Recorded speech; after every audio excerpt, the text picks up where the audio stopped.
BRS మాజీ MLA Rega కాంతారావుపై లైంగిక వేధింపుల కేసు నమోదైంది.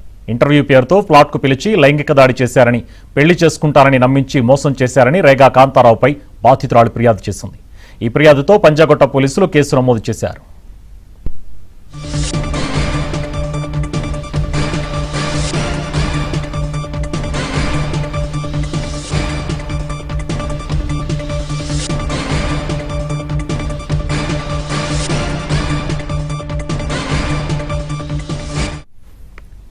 బీఆర్ఎస్ మాజీ ఎమ్మెల్యే రేగా కాంతారావుపై లైంగిక వేధింపుల కేసు నమోదైంది. ఇదే అంశానికి సంబంధించి మరిన్ని డీటెయిల్స్ మా క్రైమ్ కరెస్పాండెంట్ ప్రవీణ్ అందిస్తారు. ప్రవీణ్,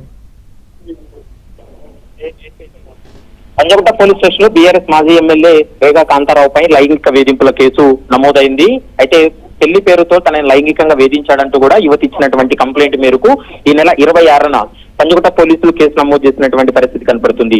ఇంటర్వ్యూ పేరుతో తన ఫ్లాట్ కు పిలిచి లైంగిక దాడికి పాల్పడ్డాడు అంటూ కూడా యువతి ఇచ్చినటువంటి కంప్లైంట్ కూడా స్పష్టంగా పేర్కోవడం జరిగింది. దీంతో ఆమె ఇచ్చినటువంటి కంప్లైంట్ మేరకు ప్రస్తుతం పంజాగుట్ట పోలీసులు ఎఫ్ఐఆర్ నమోదు చేశారు.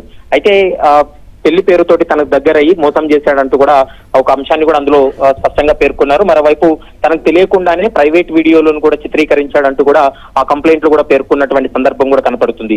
రియల్ ఎస్టేట్ లో పెట్టుబడుల పేరుతో తన దగ్గర డబ్బులు తీసుకొని మోసం చేశాడు. మోసం పేరుతోటే మోసం చేయడంతో కాకుండా పెళ్లి పేరుతోటి మోసం చేశాడంటూ కూడా 3 అంశాలను దాంట్లో ఆ కంప్లైంట్ కూడా ప్రస్తావించడం జరిగింది. దీంతో బాధితురాలు ఇచ్చినటువంటి కంప్లైంట్ మేరకు ప్రస్తుతం పంజాగుట్ట పోలీసులు అయితే మాత్రం BNS 69 తో పాటు 351 సబ్ క్లాస్ 2 కింద కేసు నమోదు చేసి పోలీసులు ఇన్వెస్టిగేషన్ కూడా కొనసాగిస్తున్నారు.